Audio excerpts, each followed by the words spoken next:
In this video, I'm going to be showing you the top 10 easiest meals for fat loss.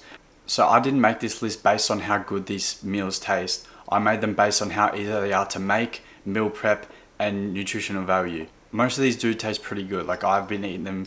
Some of these meals I've been eating for years and I'm still not sick of them. But some of them I will admit taste pretty bad and I have to hammer them down just because I don't like it. But they're good for nutritional value. And these meals can be used for fat loss, but also can be used for a bulking diet as well. And they can be used for maintaining or for like bodybuilding if you want to gain muscle. And at the end, I'll show you how to count macros so you can use the same meals but change the ingredients around and the measurements of the ingredients, so you're having a fat loss diet or a weight gain diet, or to maintain and build muscle, up to you, but I'll show you that at the end. First up, we have chicken and rice. This one is one of my favorites. This is one that I've been eating for years, and I'm sure a lot of people who eat this for years. It's very known in the gym community. But yeah, chicken and rice, we got 150 grams of chicken, 1 cup of cooked rice. This adds up to 40 grams of protein, 45 grams of carbs, 5 grams of fats, and altogether that's 400 calories. Now, as you can see, it's pretty dense in protein and carbs. Fats are on the low end. But yeah, it's a very good meal for gaining muscle, but also losing body fat, in my opinion. Yeah, I always have this meal for when I'm cutting down, trying to lose body fat, but keep my muscle or still gain muscle. It's good for those things. So yeah, I would definitely get into this. And on the plus side, it's super easy to make. Like especially if you have a rice cooker, you don't have to boil it in a pot yourself. You just put it in the rice cooker. You can leave it there all day. Whenever you want a meal, you just put it in a bowl and eat it. Make sure, and then yeah, you just cook the chicken up. Like, it's pretty easy. Next up, we've got beef mince and rice. We have 150 grams of lean beef mince, 1 cup of cooked rice, and this adds up to 35 grams of protein, 45 grams of carbs, and 15 grams of fats. Altogether, this is 500 calories. If you're like really fat starting off, this one would be alright, because it is, if you're trying to get lean, like really, really lean, I wouldn't use this one obviously, but if you're starting off on the bigger side, I would use this as fat loss. But this is really good for gaining muscle as well. And this is another one that's super easy to make. You can just use, again, you can just use that rice cooker and have some beef mince stored in a tub, and you put it in the fridge, and then you can just put it together when you need it for a meal. Next one, we have eggs on toast. This one is by far my favorite meal. I have this every single day. 3 eggs, 2 slices of toast, adds up to 25 grams of protein, 30 grams of carbs, 15 grams of fats, and 400 calories altogether.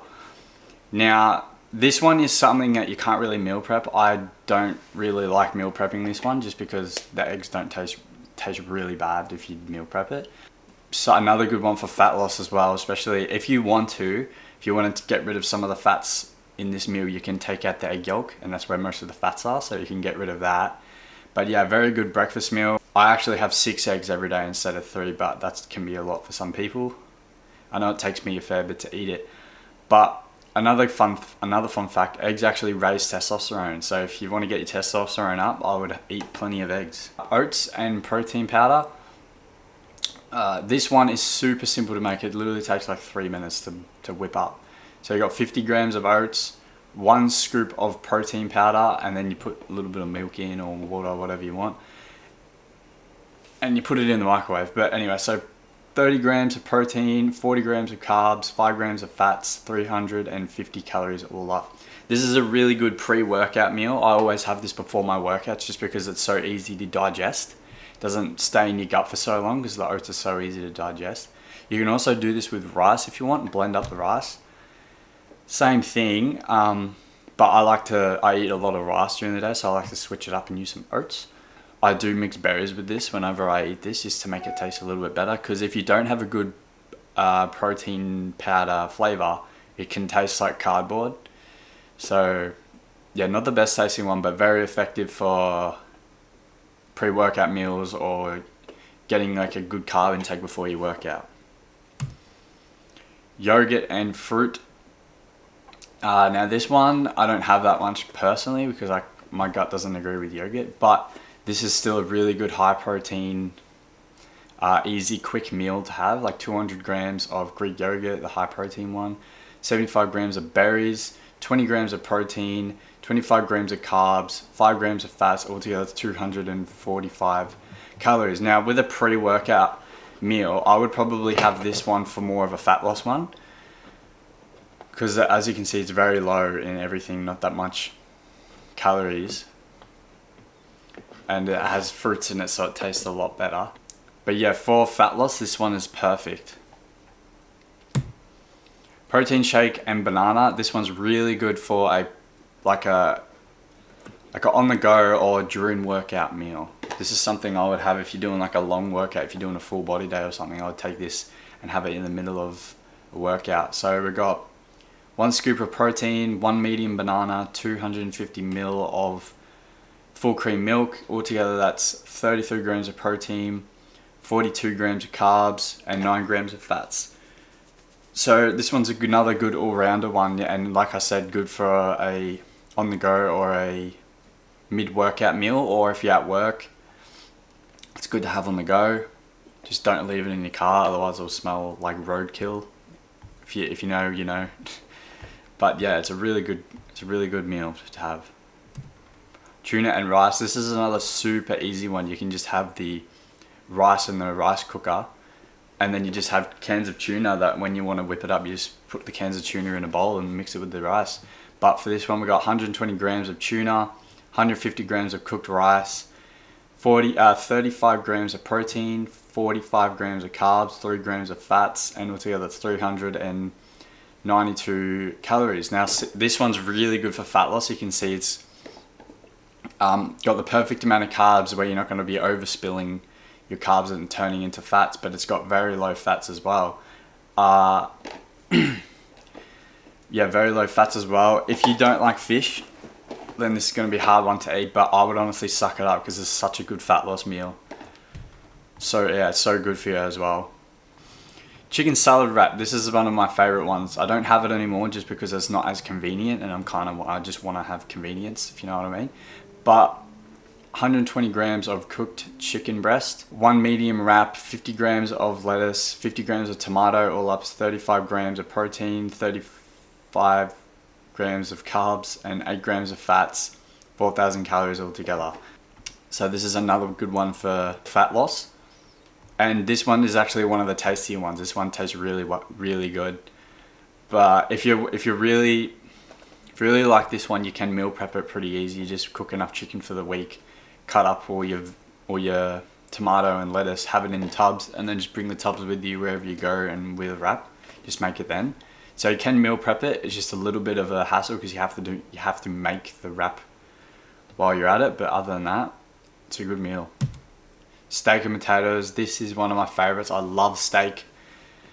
It's pretty fatty, but it's worth it. Like if you're having small meals but eating all this, you're guaranteed to lose fat. Like it's going to be hard to gain fat. But for this we got 150 grams of steak, 200 grams of potatoes. I don't know why that H is there. 35 grams of protein, 40 grams of carbs, 15 grams of fats, and altogether that's 495 calories. So it's a decent sized meal, has a good amount of every bit of nutrients. There's no like low of anything or high of anything. It's a good in-betweener one, and you're going to get plenty of carbs from those potatoes and a good amount of protein and fats from the steak. Rotisserie chicken and rice. This one is super easy on the go. Just a rotisserie chicken, you have your rice cooker sitting there. Just rip apart the chicken, put it in a bowl, all done. But 150 grams of rotisserie chicken, 150 grams of cooked rice, 38 grams of protein, 45 grams of carbs, 10 grams of fats, and 462 calories altogether. So yeah, this one is a good tasting one. Like chicken and rice, you just can't go wrong with it. Tastes good anyway. Good all rounder. Not too low, not too high fats. So yeah, with any of these meals, if you just have a good amount, you can have 4 to 5 meals a day and still be in a calorie deficit if you just eat the right amount of each meal. So and if I was you, I would have 4 to 5 meals a day, so you're spreading them out. You're not leaving like a 3-hour gap where you can get really, really hungry, because when you're dieting and you want to lose fat, you're going to be hungry. So if you have more meals but less of the meal spaced out throughout the day, you're going to be less hungry. That's something I always tell people when they're losing fat: have more meals but less of it. Yeah, just to make it easier on yourself, because fat loss can be hard. You just got to you just got to do little hacks to make it easy for yourself, like spacing out meals and having more of them. How to count macros. So this one I explained at the start of the video. If you want to lose fat and lose a bunch of weight, and you don't know how to start, you want to make sure you're doing the right thing, I do one-on-one coaching, link in the description. Just book a call. We can discuss your goals, what you're currently at, how to get there, how to work it around your lifestyle and your schedules. It's super simple. So yeah, link in the description, book a call and we can chat with you then. But with this next one, we got how to count your macros. Now this is very important if you want to go from cutting to bulking, or bulking to cutting, or just maintenance, to change your macros around. Obviously you add more or less calories if you want to go in a surplus or deficit, depending on what you want to do. But so this is just an example. So I'll say this first. So how calories work in whatever nutrients you're looking at. So a gram of protein has 4 calories, and same with carbs. They have 4 calories in a gram of carbs. But with fats, there's 8 calories in a gram of fats. So you can change this around to make it fit the same amount of calories, but you just change around the proteins, carbs and fats. So this, for an example, we got starting meal, 150 grams of chicken breast, 200 grams of cooked rice, 100 grams of veggies, and you got 40 grams of protein, 60 grams of carbs, 5 grams of fats, and altogether that's 445 calories. Now with this one, what we've done is we've got the same amount but lean chicken breast, and then we've added 20 grams of cooked rice, and veggies are the same, and you can see the protein's still the same, but we have 10 more grams of carbs and 2 grams less of fats, but the calories are still the same. See how that works? So yeah, we just took away some fats and added some carbs by changing the amount of rice, and whether it's lean chicken breast, which means it has less fat in it, and we've got the same calories but less fats and more carbs. So yeah, that's how you count macros. Learning this makes dieting so much easier, because it makes fat loss so much easier, because you can know what to change in your meal to lose fat, and also it just helps with dieting all around. Like I'm sure you'll understand why it helps. Now learning this makes dieting super easy, because you can change the same meals around to whether you want to go in a calorie deficit or a calorie surplus, or go into more of a calorie deficit than before to lose more fat, to get leaner, and to put more carbs or protein in your meal so you can get more muscle and a better workout. So yeah, this is super handy to know. I would take your time to learn this, but if you don't want to, I can do this. Like I said, link in the description, book a call. We can discuss what you want to do. But I hope you enjoyed the video, and I'll see you in the next video.